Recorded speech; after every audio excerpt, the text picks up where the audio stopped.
不思議なイーブイよね。マリさん、混乱しないで。着物を着ているこっちが小春ちゃん、こっちは小春ちゃんにそっくりな春日ちゃん。ややこしいけど頑張ってね。それでは続きをどうぞ。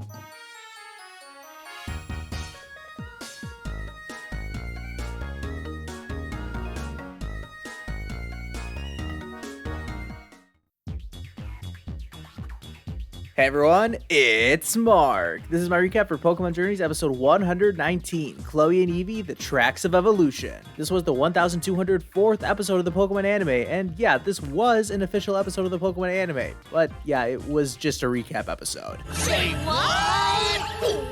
Yeah, I mean, look, it might be hard for a lot of people to get excited about a recap episode, but this is still technically a new main series episode, and if I had to guess, even the writers and production team probably don't expect this episode to get a great response from the audience. Actually, I have a clip of how they felt about releasing this recap episode. I got a lot of people to disappoint. Alright, let's get down to business here. I'm guessing that only the hardcore fans are watching this recap, or at least people who are fans of my videos specifically, so I just wanted to talk about two quick things at the start here before diving into the episode. Both things actually have to do with fantasy football, and I'm talking about both kinds of football here. First of all, I made a fantasy Premier League group that anyone is free to join. The link for that is going to be down in the description. If anyone here follows the Premier League and wants to play against me, sweet, I'll take you on. Second, the NFL season is coming up, and a little fun fact about me is that I am obsessed with playing fantasy football. I've been the commissioner of a fantasy league with my friends for like half my life, and I would so love to play against some of you. So please leave a comment or join my Discord if you would be interested in joining a fantasy football league with me. I think it would be a lot of fun. And if you don't want to join, well, I can understand why. Oh, okay, I understand now. You're afraid to battle with me because you know you're gonna lose if you do. Okay, now with all that out of the way, let's recap the recap. This recap episode is presented in the form of a show on the Bari channel. Basically, this just means Maimi is the main character, while Krissa helps explain what is going on. It's cute and funny, but not the most entertaining thing, I can't lie. So they introduced this episode, as in the episode of Krissa and Maimi's show, as being about the 7 mysteries of the Cerise Laboratory. This was honestly the most interesting part of this entire recap for me. I want to take a look at all of these so-called mysteries. So first of all, there's the Eevee that doesn't evolve. More on that later. Next is the disappearing Pokemon food, which I'm sure could be a hilarious nature documentary about the Cerise Park and how Greedent is stealing everyone's food. Then there's the gnashing that never stops, probably the most boring one since that's just about Ghost Bruxish. The more interesting dynamic between Ghost Pokemon would definitely be the love triangle of Lilligant versus Heracross versus Pinsir. Talk about drama. Then there's the Path of Suicune. Again, I'm seeing a pretty interesting nature documentary by the Cerise crew talking about how a Suicune watches over their lab. That's pretty cool. Next up is an odd guest at Cerise Park, I guess referencing the one time James's Morpeko accidentally found its way into the park, but who knows, maybe it's the unbelievable story of how that one random Hoot made it into the Cerise Park. I would certainly be interested to know how that happened. But lastly, and I mean, come on, who doesn't want to watch the Boss Yamper theory? Take my money now, I want to watch this so bad. Unfortunately, Maimi has poor taste and instead wants to learn about the Eevee that doesn't evolve. Ugh, fine. To start, we're gonna do an Eevee quiz. Oh, now I'm fired up, I love trivia. Alright, 8 questions.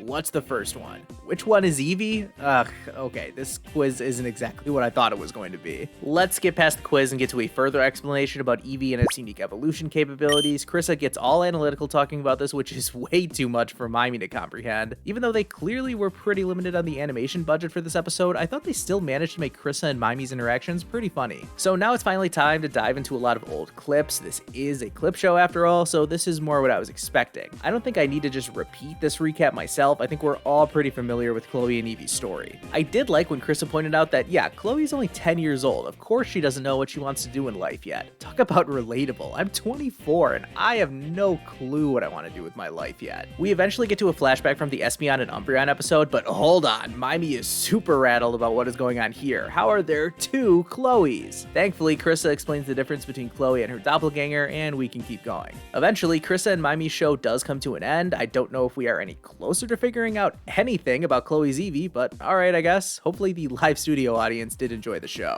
Alright, let's check in with Ren and Francois. They're listening to another radio show. It's not quite Wabam-Z, they're off covering the Masters tournament after all. Instead, the narrator is filling in for the usual host, but they are still reading letters sent in from Daddy's a Lonely Ball lately. Doesn't Professor Cerise have anything better to do than write into a radio show? Anyways, this leads into more flashbacks, and we revisit how Chloe has come out of her shell a little more thanks to Eevee, and after reading Professor Cerise's mail, the narrator starts reading a message that Ren sent in response. Considering that Ren already knows who Daddy's a Lonely Ball lately is, it seems kind of weird that he would reply to this message on air, but whatever. This did lead into Dawn flashbacks, arguably my favorite character development that Chloe has gotten this entire series. The next person to write in is someone named Yellow Lover, and of course, it's the Psyduck-obsessed Krissa, who also happens to know a girl just like the one the others were talking about. Wow, can you believe that amazing coincidence? After one last flashback, the narrator sends us into a song break, and the song they play is the ending theme? Oh, I guess the episode is over. That was sudden. Well, technically it's not totally over. There's about 90 seconds left after the ending is finished, where our favorite evolution is going to tell us about our fortune.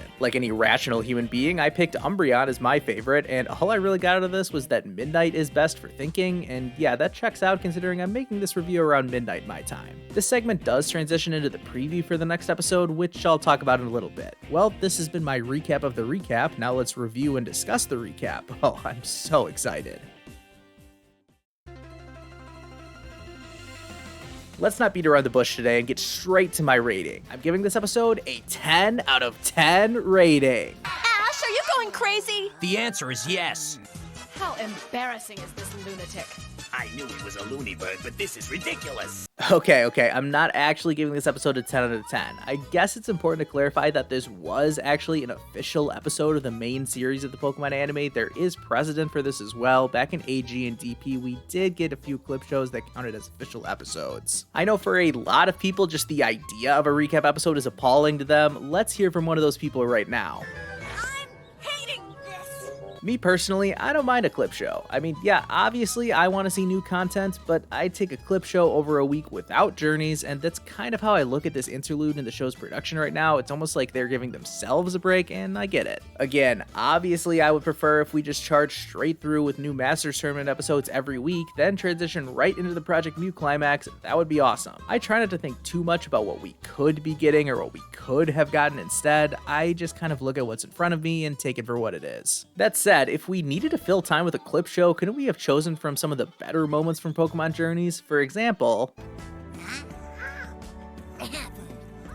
now a full clip show about Go Sobble. Sign me up for that. Okay, now with all the jokes aside, I will give this episode an actual rating, and after thinking about it for a little bit, I'm going with a 4 out of 10 rating. I did enjoy watching this episode, like I genuinely did. I thought about giving this a 5 out of 10, but since it is literally just a recap, I don't think I can really go higher than a 4. The actual flashbacks may have been irrelevant to me, but at least I enjoyed the presentation of Bari Channel and the narrator's radio show. It was a silly way to format this episode, and I appreciated that. It was creative and funny. Alright, so back to the preview for the next episode. It's another Chloe-focused episode. Don't worry, it's actually going to be new content this time, and from what I'm getting, the Cerise family is going camping near Mount Moon and going to watch the Clefairy dance thing. The Easter egg from the games, basically. If you know, you know. I thought maybe this Chloe interlude this late into Pokemon Journeys would finally show off Chloe's Eevee Gigantamaxing or evolving into a new Gen 9 Evolution, but I don't think that's the case. We'll see if the next episode gives us any kind of resolution to the Chloe and Eevee storyline, or I don't know. I can't say I'm incredibly optimistic about how this is going. In other news, I put out this video 5 months ago ranking Ash's Kanto gym battles, and in this video I said that if it got 200 likes, then I would rank Ash's Johto gym battles. Well, this week it finally reached that milestone, so I guess that means it's time for me to get to work on that new video. Thank you all so much for watching. Be sure to like this video and subscribe to my channel if you haven't already. Don't forget about those fantasy football leagues I talked about at the start of this video. Use the links in the description to join my FPL league or join my Discord server to talk about it with me there. I'll see you guys next time.